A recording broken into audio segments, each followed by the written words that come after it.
It was a success, and still to this day, it was a success in several ways, just not financially. Financially, it was a flop, but as one of my agents that we worked with, and I won't mention her by name, but one of the things that she had told me was, Justin, if you never do this again, you did it. If you go to burger flipping, you produced the biggest music festival at the time. And she was right.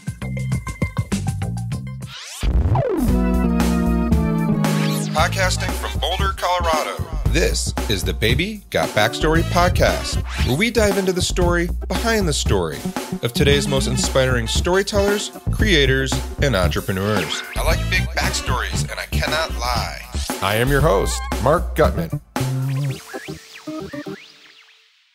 I'm Mark Gutman, and on today's episode of Baby Got Backstory, how a savvy marketer combined music festivals, action sports, and branding to build an experiential marketing agency that serves brands like Coke, Rivian, and Anheuser-Busch. Now, if you like and enjoy the show, please take a minute or two to rate and review us over at iTunes. iTunes uses these as part of the algorithm that determines ratings on the Apple charts, and ratings help us to build an audience, which then helps us continue to produce this show. On today's episode, we are talking to my good friend, Justin Moss. As you are about to hear, Justin is a passionate marketer who is fired up about events, music festivals, and experiential marketing. Justin is the founder of the Pineapple Agency, which is known for creating big, bold activations for companies like Coke, Rivian, Anheuser-Busch, Procter & Gamble, Google, Insomnia, Under Armour, and Converse. Those are just a couple recognizable brand names.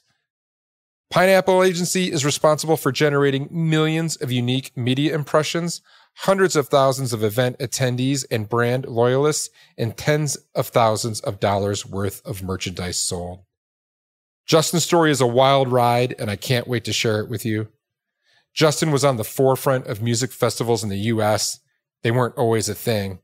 And even the New York Times called his event ahead of our time. And this is his story.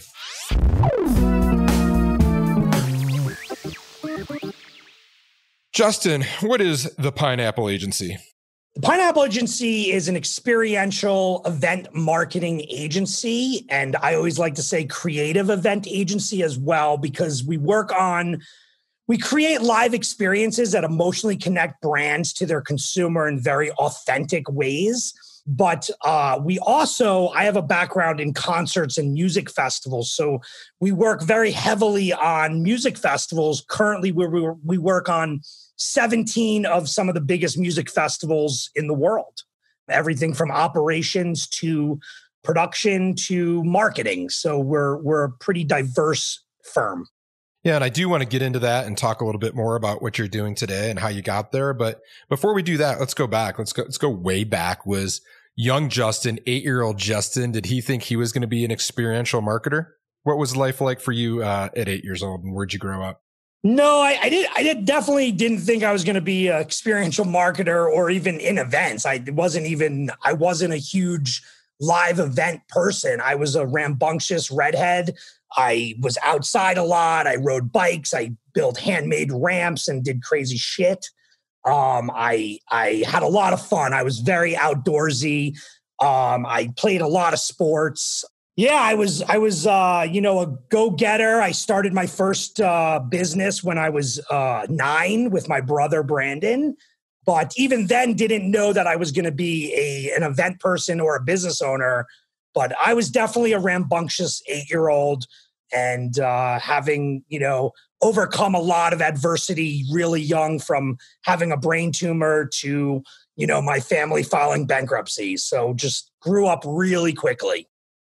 Well, we'll get into all that, but brain tumor, tell me about that. So you're 8 years old and you get a brain tumor? Yeah, it was pretty crazy time. So I was having some severe headaches for a long time, and I was blacking out, and my family kept taking me to doctor after doctor, and We were waiting for an MRI to become available because my mom at that time, this is 86, 87, didn't want me to have a CAT scan because she believed that the dyes that they put in your arm and that go straight to your brain would cause cancer. And that's a whole nother podcast. But they finally, it was around October 1987, doctors had diagnosed me with food allergies, specifically nuts and chocolate. So for an 8-year-old during Halloween, not being able to eat nuts and chocolate, I was like, what the fuck? So anyway, there was a point in time, I believe it was over a period of 24, maybe 48 hours that I became really, really frail and fragile and passed out. And my mom and dad had rushed me to the hospital, and they obviously, had no choice but to do a CAT scan. It might have been an MRI. I really don't know. And essentially they found a really rare tumor that is not normally found in children that was on my cerebellum.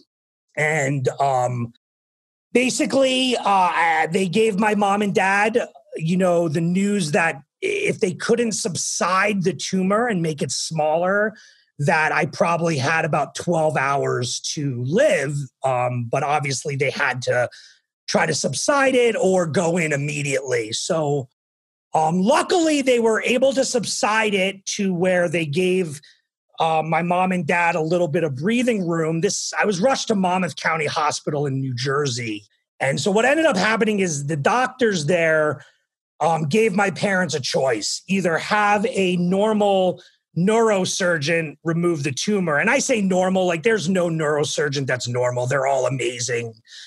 You got to be a special type of crazy to dig into somebody's brain. But the other alternative was fly me to Philadelphia Children's Hospital immediately and have at that time, a world-renowned child neurosurgeon remove the tumor. And at that time, that neurosurgeon was one of the first to remove conjoined twins by the brain.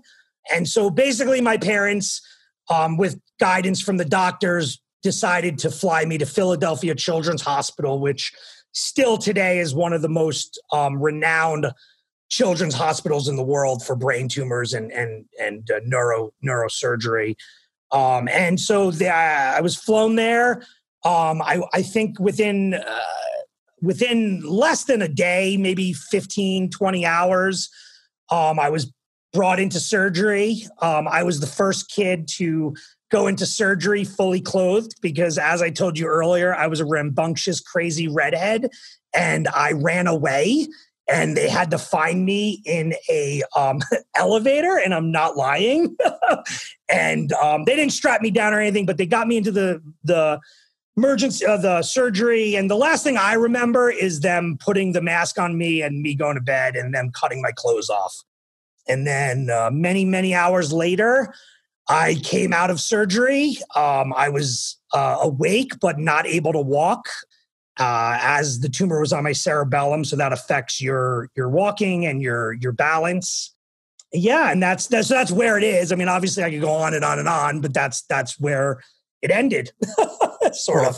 Yeah, that had to be terrifying. I mean, was there further treatment? Like, what were like your parents and your brother? I mean, what was going on there? Yeah, it's pretty surreal if I, think back at it now. So my mom was induced with my baby sister in Staten Island. My mom wanted to have all of her children born in the same hospital. So my mom was induced and then she was rushed to Philadelphia for my surgery. So I had a new baby sister going into surgery.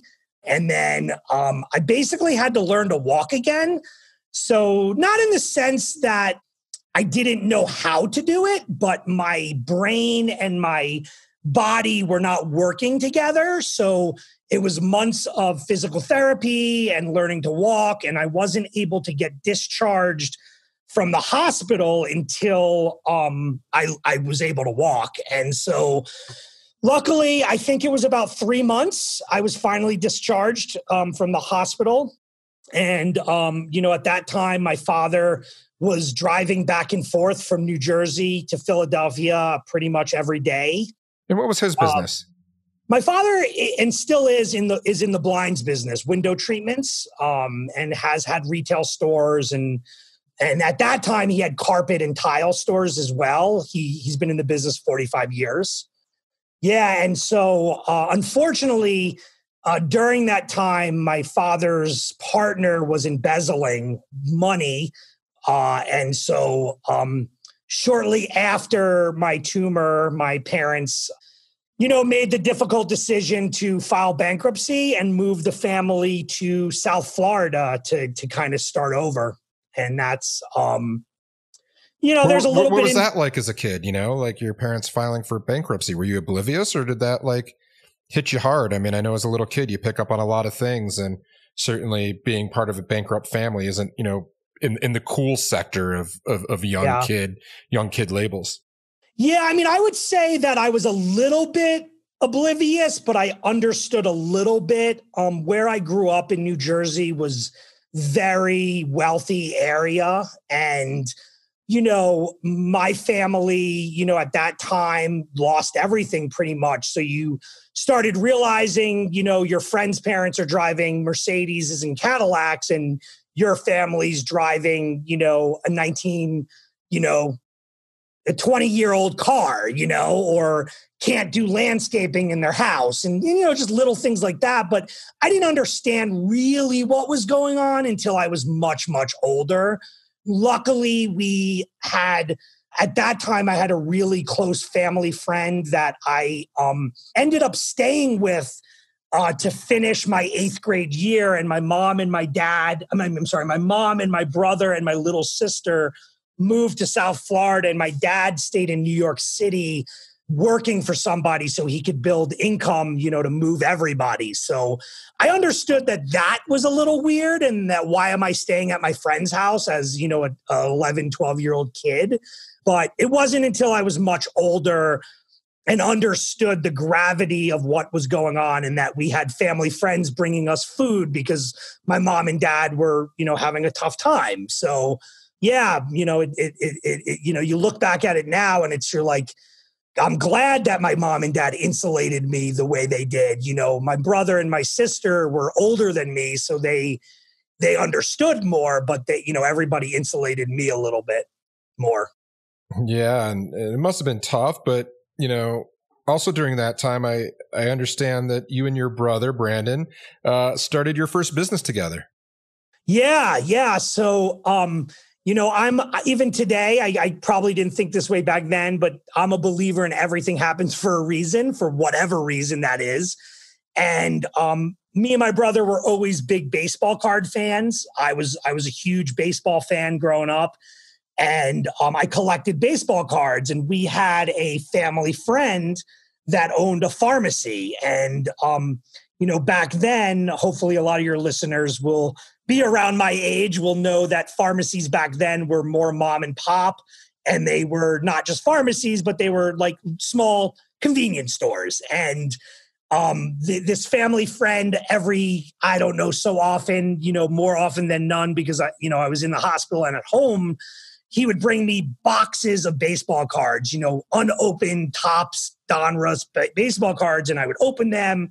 So I amassed this huge amount of baseball cards. And so my brother and I had been going to baseball card shows, for a long time, which unfortunately don't really exist. But we'd go to these card shows and go and buy baseball cards and sell ours. So what we decided to do was start a baseball card business, but actually setting up a booth at these card shows. So we bought all the showcases, and we started having our mom and dad, schlep us from Pennsylvania to New York to all over Jersey, setting up and selling baseball cards. And then one of the things we segued into, and I'll say pivot, but back then I didn't know what pivot meant. We realized, let's sell the baseball card holders, so the big cardboard boxes and the plastic sleeves. And so through my dad, we came across somebody that was buying everything in China, importing it here. And we ended up buying baseball card supplies and going to shows and selling baseball card supplies. So that was my first quote unquote business. And what became of that business? Did it have a name? Did it have an exit? What became of that? No, it didn't have a name. It was, we were fondly known as the two brothers at the baseball card shows, but no real official name. And it just sort of evaporated. Nothing really, I can't actually even, obviously there was no exit. I think, my brother and I just got older and my brother certainly got older and didn't want to schlep around with his younger brother anymore. And we made a little bit of money and did good things. We actually tried to get into the bicycle business after that. So that didn't go anywhere, but it just sort of faded away. How much money were you making? Were you making like real money? Were you making enough to do anything cool? Yeah, I think to two young kids, we were doing pretty well. We would go to a baseball card show and make anywhere from, a couple of grand to, $5, $6, $7 grand. It really just depended, it depended on our inventory. My brother was kind of led the charge of walking around the shows, trying to sort of buy and sell some of our inventory to get new inventory. But look, at the end of the day, we had no idea what we were doing. We were just two kids making some change. And, of course, at that time, my mom and dad weren't like, well, you owe me for the gas and driving me there and, all the costs that are associated with the business other than paying our fees to go to the card shows. But yeah, it was fun. And I actually learned a lot, but I wouldn't say it was, I didn't have any aspirations of becoming a global entrepreneur in the baseball card world. Yeah, and you say pocket change, but man, like a couple grand at that age, like I think in college I lived on like $20 a week. So yeah, to give a sense of like, that's a lot of money. That's really, really great. And so you guys have this baseball card business. You get a taste of what it's like to have a business. Then what happens? Do you start another business once your brother goes on and does his own thing? Yeah, so we tried to get into the bicycle business and my brother and I were calling the different bicycle companies. And once again, nothing really happened there. And then, like I said, we ended up moving to South Florida and my life really changed a lot when we moved to South Florida. It was a very different experience. I had understood a little bit more about what had happened with my family. I went to a school that was very, very different than what I was used to in the sense it was much more cultured, a lot more diverse mix of people. I didn't have any friends. I was for many, I'd say probably at least till I was 14 or 15, I had several different identities in the sense that I didn't know who I wanted to be. I didn't know if I was a skater.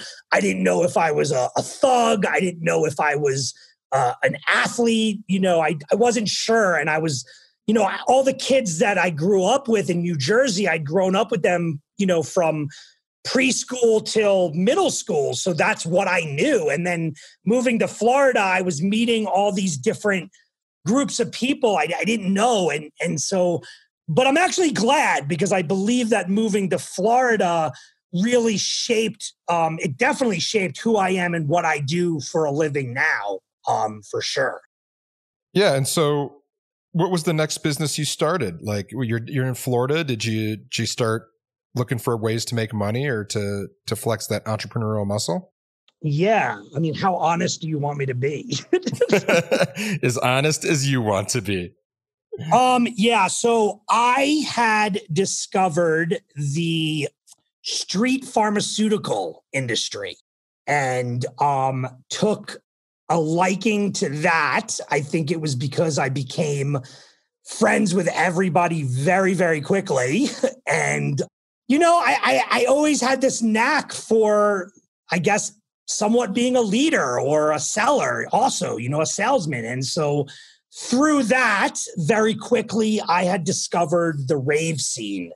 So for you or those that don't know what that is, it's basically the underground music scene for electronic music, or as they call it today, EDM. And I started getting heavily involved in going to raves. And one of the great things about raves back then and still today is that there's no exclusions. It doesn't matter whether you're black or white or red or green or overweight. Everybody is welcome. And there's so much love and happiness. And still today, that scene does exist, just on a much bigger scale. And I found my happy place. And I definitely got into some trouble and got into some things that, I'm not necessarily proud of today as an adult. But what I will say is I don't have any regrets. And getting involved in that scene and all the other extracurriculum activities had showed me, or had brought me to the love of producing and producing events. And I absolutely fell in love. And so my next business was I became a rave promoter. And I started promoting raves in 1990. My first one was in 1996. So how old are you, just to give some context? I turned 40 in last May. No. How old were you when you produced that first rave? I'm sorry. Oh, God. I was, 16, 17? Maybe I was 15, 16. I'd have to do the math, but I think I was 16. Yeah, so not very old. I mean, what did that first one look like? Like, how big was it? Like, how much overhead was there? Like, was it a sizable event? It was a flop. It was, okay, let me back up, because it was a flop because we made no money and we lost money. But so it was called Old School Jam, and I had rented a warehouse in Fort Myers, Florida, an old skate park. It was a skate park warehouse. And I had booked all the DJs. Now, mind you, I didn't know what I was doing. I knew a lot of people, but I didn't know what I was doing, and there's a lot that goes into even a small rave. And so what ended up happening was I drive to Fort Myers, and I think a lot of business people can relate to at least some part of this story. I go there, and what we do, it's called loading in a show. Excuse me. So we're getting ready. We're loading in the show, and my lighting and sound guy never showed up. So he was the same person from South Florida. He never showed up. And so for hours and hours and hours, I'm panicking, and I'm calling him, and I'm calling him, and I'm calling him, and no answer, and no answer. He never answers. Called his roommates, no answer. So I don't know, maybe 7, 8 o'clock comes, the DJs start showing up. Now we're talking about not superstar DJs like you see today, but they were, one DJ was from Atlanta. We had some pretty nice sized DJs. I think the total budget was like $12,000 or $15,000. And basically what ended up happening is we couldn't open. I mean, we had no sound, we had no lighting. We had, I would say, at least 1,000 people in the parking lot waiting to get in. And so it was a complete failure. It was a flop. And how'd that feel? I mean, how'd that feel? You had to go, I can imagine that moment. Like you're thinking this is going to be this incredible success. You're doing the thing you love to do. I mean, talk about that moment. Take me back to that time where you had to who did you tell? Did you get I'm imagining Fire Festival, did you have to who did you tell? Did you have to get on a car and yell, hey, it's not going to happen? Like what happened? Yeah. I mean, from an emotional standpoint, I was beside myself. I screamed, I cried, I yelled, I wanted to punch somebody in the face. I just every emotion possible. I felt like a moron. I was a new promoter. Nobody knew who I was. But I essentially at some point I had to make the decision to call it, and say, everybody go home. It's not happening. And there were people that high-fived me and people, the DJs were all sympathetic. And,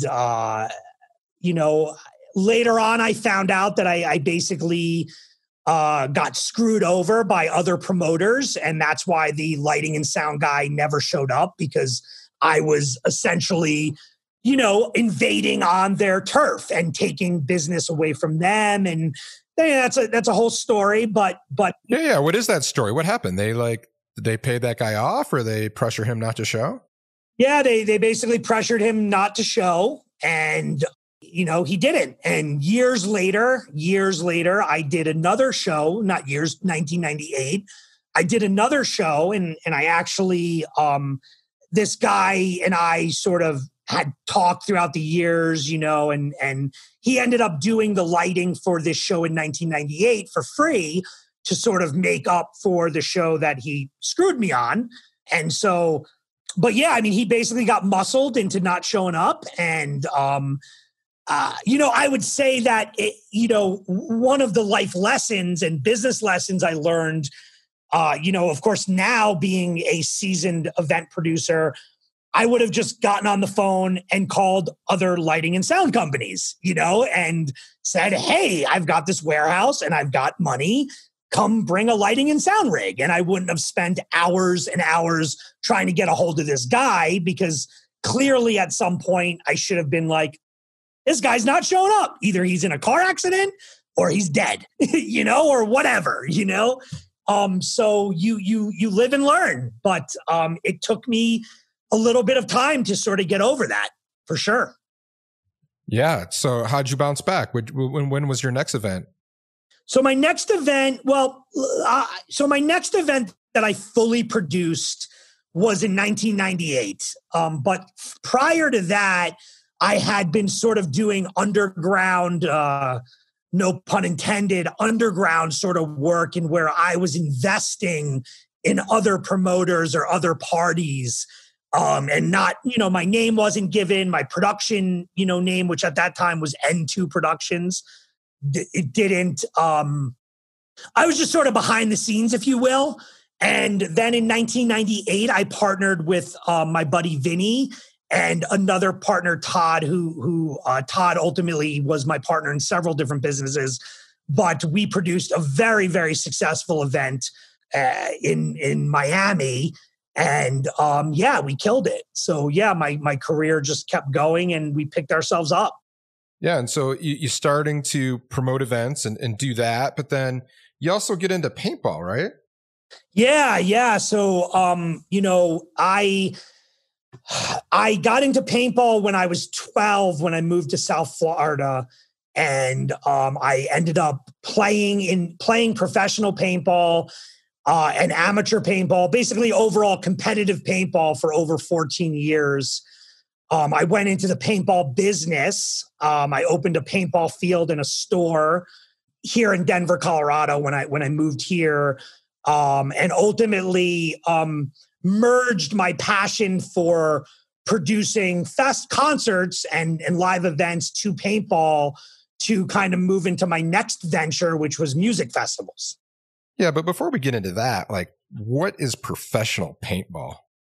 Oh, it's amazing. It's so, without going into too much detail and story, the professional circuit has evolved a lot over the last, 20 years. But when I first started, the core event was basically capture the flag, either 5-man teams, which would be 5-on-5, or 10-man teams, 10-on-10. And we played on huge fields in the middle of the woods, and it was capture the flag. And then as the sport evolved, they moved into more of what they call a speedball setting.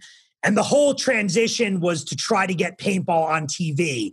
And TV was not friendly, could not be friendly in the woods. There was a lot of hidden objects. The cameras couldn't get good angles. So speedball basically developed and was a much faster paced sport. But essentially you have a group of humans that have paintball guns. Today, the paintball guns shoot anywhere up to 20 balls a second. And you're battling it out on a field 5-on-5, 10-on-10, or 7-on-7. The circuit, spans different cities and states in the United States and then goes over to Europe with a sister league. So I've played all over the world professional paintball. Yeah. And like, what I'm interested in is like, what does the professional part look like? I mean, is this like kind of like, reminiscent of the movie Dodgeball? Are you guys, do you have groupies? Are you flying around in jets? Or is it more like, what is profession? Like, what's the professional circuit, as you call it? What's the circuit look like for pro paintball? Yeah. So it's definitely not NFL. It's more dodgeball for sure. There are definitely groupies. I did not have any, but there are groupies. So tournaments themselves are made up of amateur and pro.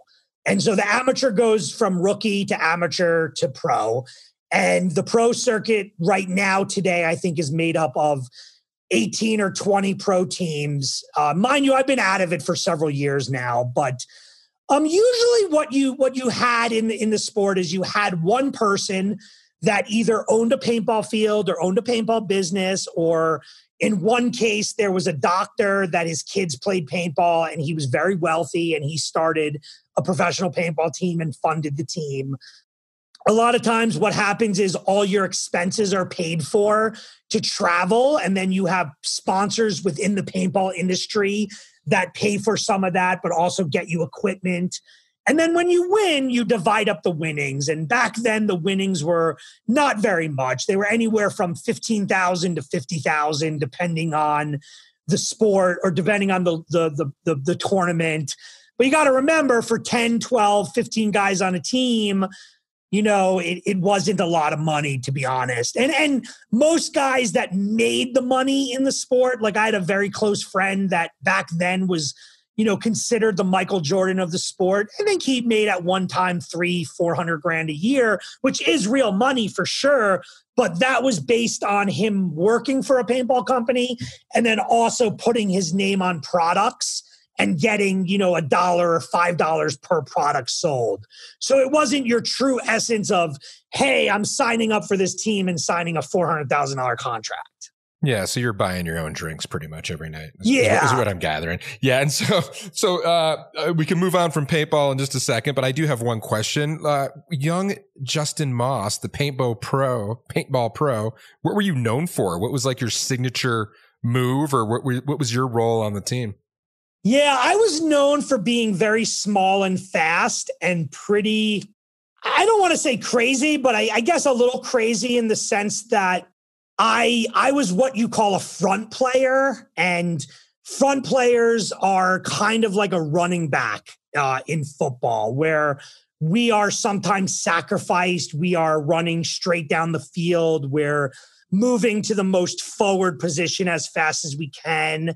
So there were times that we also had a back player, for instance, and the back player was sort of your on-field coach. And so, for instance, they might say, Justin, or we had codes, but for clarity or ease, they would say, Justin, go to, the snake. And I would run as fast as I could to go to the snake. Or one of my signature moves was to run as fast as I could out of the box, which they called it, the flag box at the start of the game, and try to shoot as many people as I could, running as fast as I could down the field while the rest of my team came behind me. So you had players that the opposing team would focus their guns on me while my team would focus the guns on them and essentially, advance the field and win the game pretty quickly.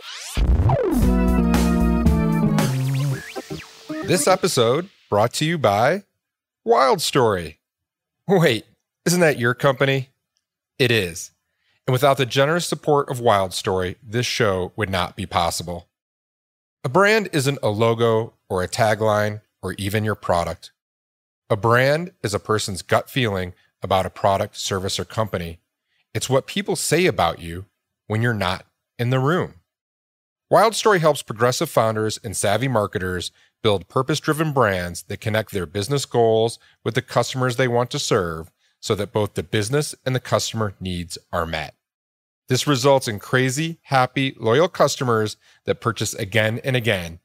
And this is great for business. If that sounds like something you and your team might want to learn more about, reach out at www.wildstory.com and we'd be happy to tell you more. Now back to our show.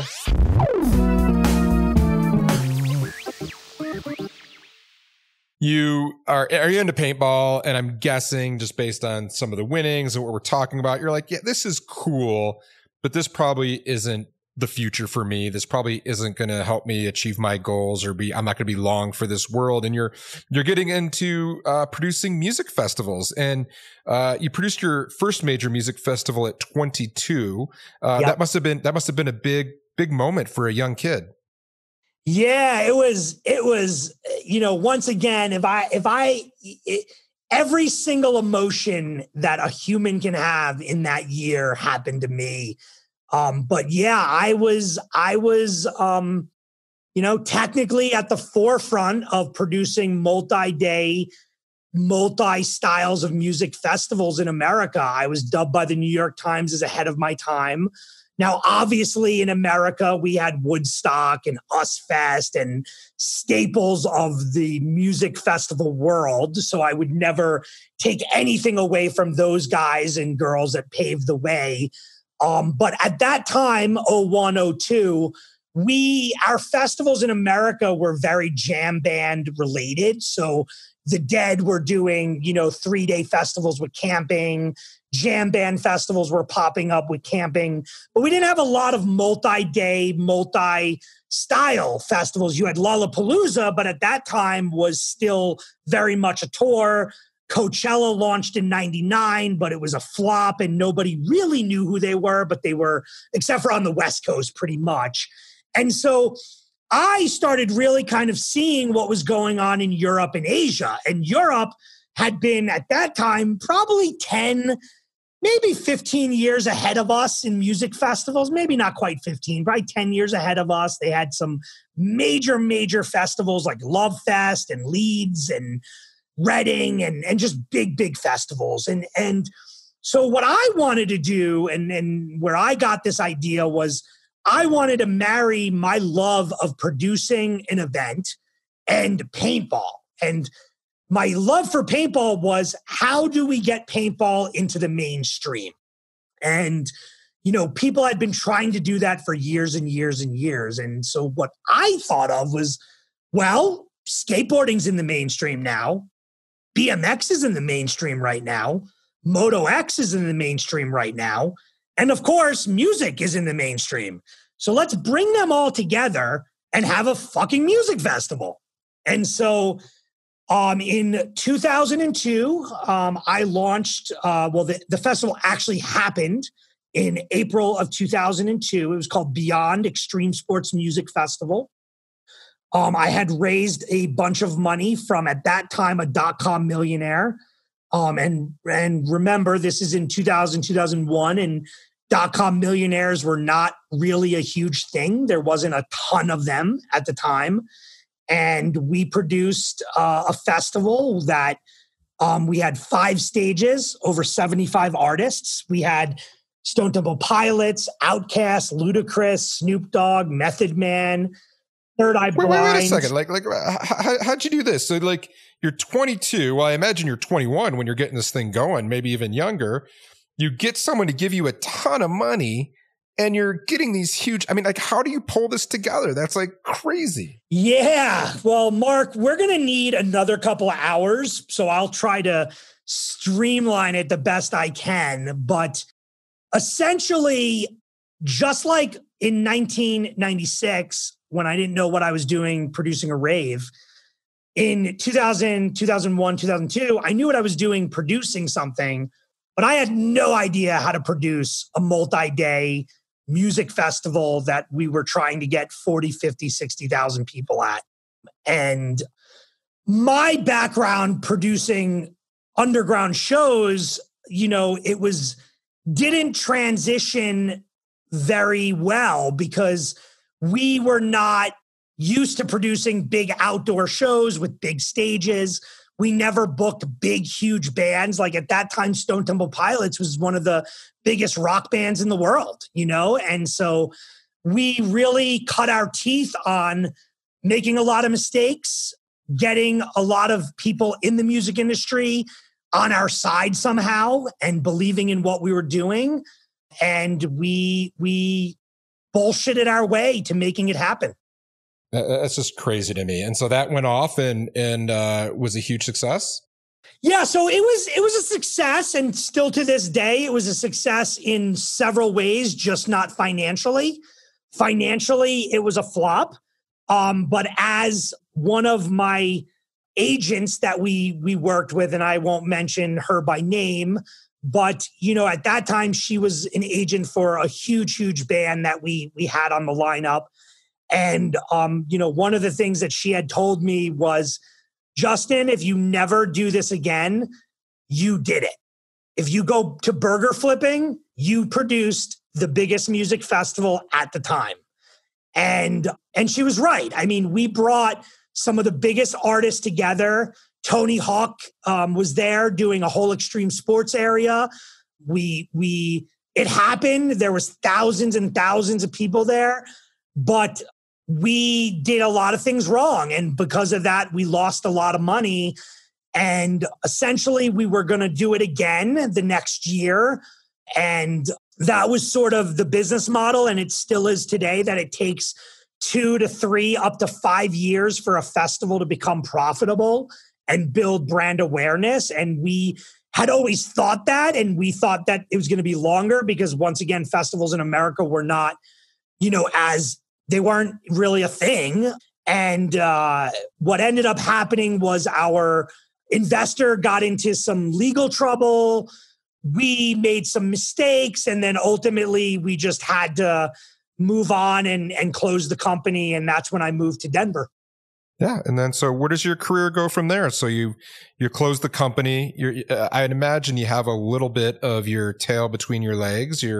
It didn't go the way you wanted. You just shut down what you thought was going to be your future. You moved to Denver. What next? Yeah, I definitely was pretty devastated. At that time and still very much today, my passion is music festivals. My love is bringing people together in mass gatherings like that.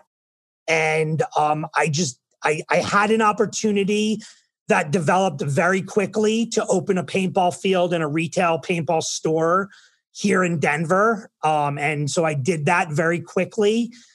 So I didn't transition to give you an idea, the show happened in April 12th, 13th, and 14th.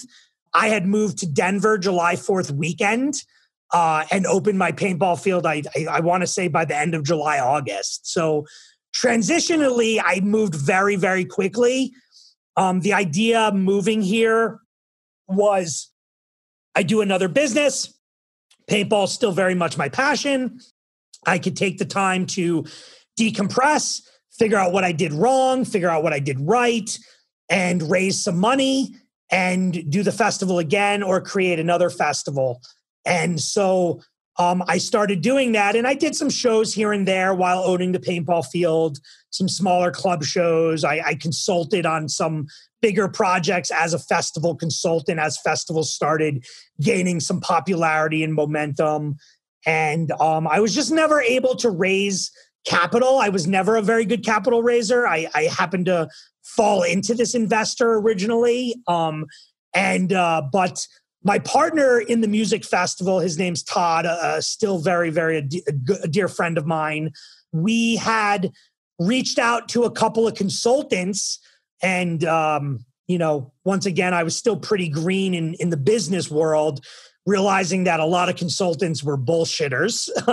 But we ended up finding a consultant that in the long run turned out to be a complete full of shit, but he brought us together and created sort of this 2-day working session and brought these two guys in from another digital marketing agency at the time.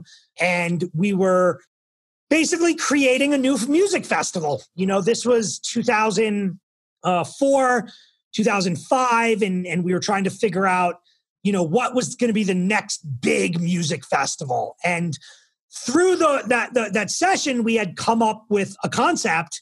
But what really happened that was really exciting was, like I said, the consultant ended up being, not a consultant and just not a good person.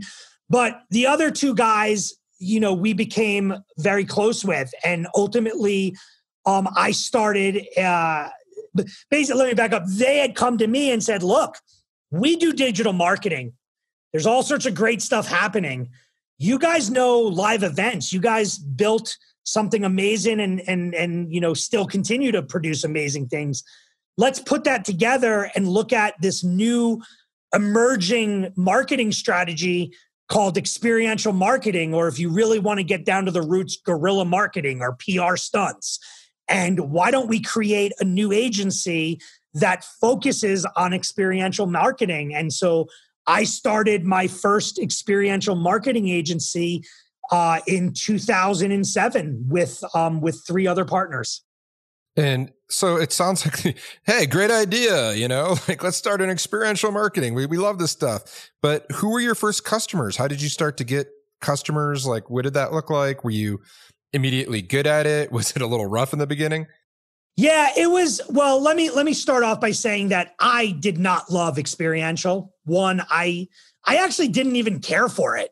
What I cared for was building events and building experiences. And it took me a very long time to really get and understand what experiential was and what marketing was. Because you got to remember, I came from the event world. I came from concerts and festivals, which was very different than marketing a product, whether it's digital or experiential, because my product was the band. My product was sometimes the brand of the festival, but mostly the band. If I'm booking Eminem, they're coming to see Eminem, and that's what I have to market. And so I was very resistant, but what I loved was this opportunity to create a new music festival. And while I'm creating this new music festival and going out and raising money or whatever it was that I was going to do to get this music festival off the ground, I was going to be able to produce things for clients. And so we struggled with finding clients because we had great branding, we had great material, but I would say I and another partner were the only real sales guys, if you will, the real kind of go out and getters. And the other partner was a strategist and could talk the game, but ultimately me and the other guy had to get people on the hook. And so what ended up happening, which kind of turned the corner for us, and this is crazy, but I was basically at Buffalo Wild Wings, and at the time I was a card shark, meaning I handed my business card out to anybody that would take it and listen. I get a call. I can't recollect the time frame, but I basically get a call. Let's call it a few months later, and it's a gentleman, and he's like, "Hey, it's Glenn. Do you remember me?" And I'm like, no. He's like, "Well, I'm working with Google, and we're working on the Democratic National Convention for 2008 in Denver, and I wanted to know if you can." Come up with some ideas and whatnot. And so long story short, we came up with some ideas. We used their ideas as well. And we executed a pretty substantial activation all around in different areas around Denver for Google and YouTube. And so that must have been an amazing opportunity, an amazing break for the business. Yeah, I mean, it was incredible, but look, over the years, we ran the company until basically 2014. My one partner, Todd, ended up leaving, and then I ended up buying out another partner, and then we did some amazing events. We won some awards, but ultimately, it just wasn't what I loved. The way we were operating wasn't anything I enjoyed at the time, once I kind of grew up into the industry. But unlike my statement earlier, I learned to love experiential marketing and I learned a lot about it. And I learned to have just as much passion for experiential marketing as I did for music festivals and concerts because of I guess part of it was because it was easier for me to get a brand to buy into me creating an experiential campaign for them versus me creating a festival. But at the same time, I just really loved giving a voice to the consumer for the brand, but also for the consumer, and not talking at the consumer, but talking with the consumer about a brand or about a product or a service. And that's what experiential at the root is. And so I, today started the Pineapple Agency in 2014 and absolutely have never looked back. Yeah, and let's talk about that a little bit, that angle of experiential as the voice of the consumer and that it's for the consumer. Like, why is that so important? For several reasons. One, if you look back at the history of marketing and advertising, and I'm not going to pretend to be a student of it, but, brands have guided our thoughts a lot of the way. If brands want the color purple to be popular that year, they're going to do it, and they're going to make it popular. And you're inundated with it from TV to radio. Of course, now you have internet, the small screen TV, and you can't get away from it. It's everywhere. Now by creating experiences, by leveraging those emotional connections, you're not only giving the consumer a choice to attend those experiences and those live interactions, but you're also giving them a way to promote it and a way to promote the brand and the service and the product through social media, through connectivity, whether it's text messaging or whatever. And so, now more than ever, consumers are empowered to say, you know what? This is an amazing product. This is an amazing brand. And I'm going to tell my friends about it. And oh, by the way, I was involved in this experience that was produced by the brand, but it connected me with the brand and made me feel like I was important, and it wasn't about brand. It was about this experience. And, versus, here, put a Coke in your hand and love it and drink it, and then go to the store and buy some because you loved it and drank it, if that makes sense. No, it makes perfect sense. And I think that's just a great way that you articulated that. I mean, to me, so much of branding is that, especially in the modern era of branding, is we've turned, and we have to, control of the brand over to the consumer and control of telling the story to the consumer. Now we can influence it. We can give them some information, but ultimately everyone is out there with their own magical storytelling device in their hands, as well as just the way they do it with their own, the old fashioned way with their mouth and their minds. Yep. But they're out there telling that story, and to give them that platform is a great way to further the brand story and allow customers to do it in an authentic way.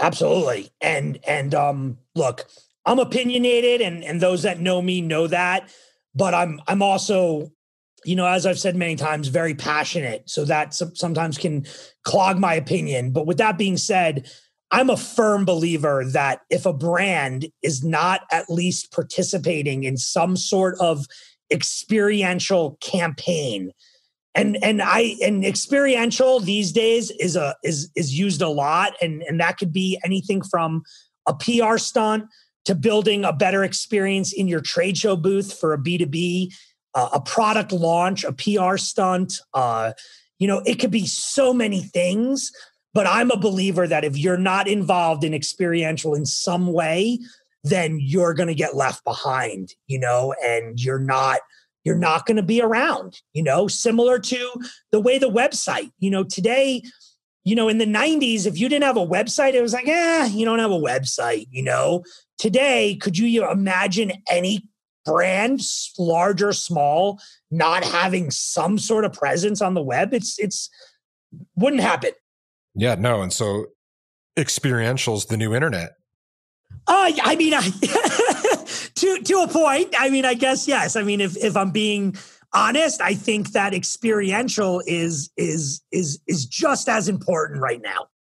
And you know what? It's funny. You know, we're talking in April of 2020, and we're obviously in this crazy world right now, you know, with this pandemic. And I actually have a letter that is going out in a couple of days to, you know, sort of an open letter to not just my clients, but the world in that do not let experiences fall by the wayside.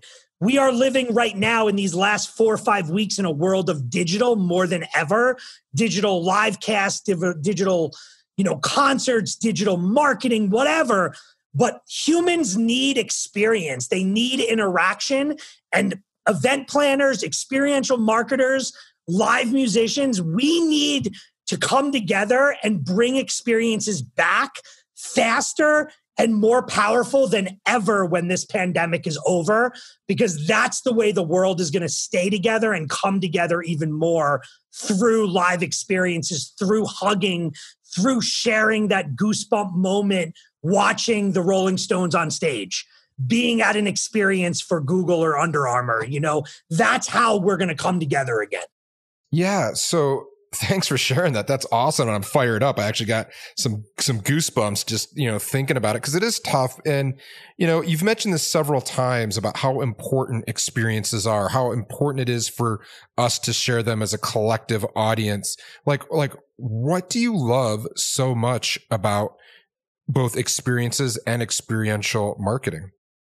Yeah. So in layman's terms, or my layman answer is, I love the smiles. I love the moments that you know you're creating for these people.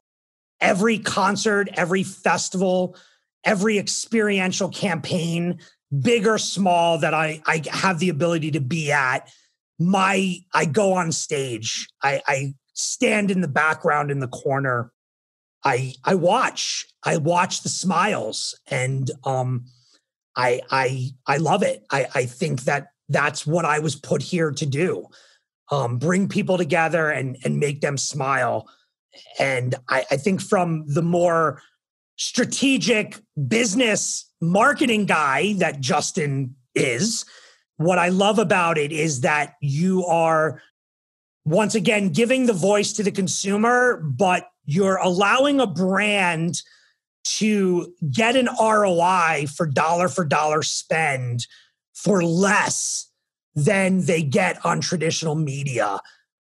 They reach KPIs, I believe, faster, even though they're harder to track through a live experience than, say, a TV commercial, but they reach their KPIs and their goals faster through a live experience. So we bridge the gap between creating smiles and moments, and for our clients, because we're partners, their marketing strategy and selling their products or services ultimately, you know. So hopefully that made sense.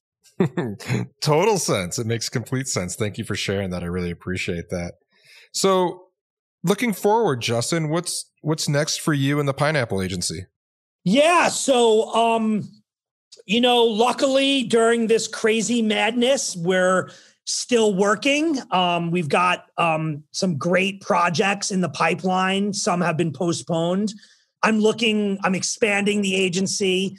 I'm looking to potentially add one specific vertical of adding more fabrication in-house and more digital marketing in-house, so that, you know, we're already doing digital marketing for every campaign we do, but maybe potentially as a standalone strategy. And then we've got a very cool, unique music festival that, if you remember from earlier, I created many, many years ago, that is even more relevant today. I am a believer that this festival could potentially change festivals forever, or at least interaction with festivals from a consumer standpoint. So my goal is to push that really forward this year. And then who knows? The world is an amazing place. And I'm just living it. I'm just living it, having some fun and creating some cool shit, and that's what we're here for. And that's what I'm going to continue doing. Yeah. So Justin, that going back and thinking back to that young 8-9-year-old Justin, what would he say if he saw you today, where you're at, what you're doing? What would he say? He would, wow, this is a good one, Mark. I would say he would say, wow, you really did something great for not just yourself, but humans. You really took your passion to the masses and the next level. And applaud me, my team, And I think the other thing he would say is, wow, you made it past 21.